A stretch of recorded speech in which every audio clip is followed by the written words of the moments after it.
কোনটা কাউন্ট করে এটা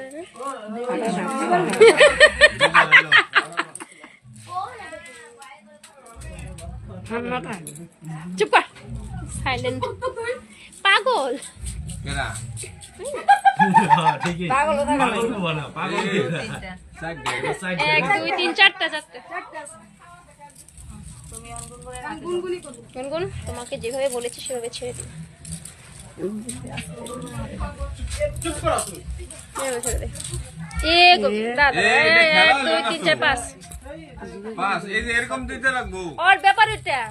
কিভাবে ছক্কা মারবা সেটা ওই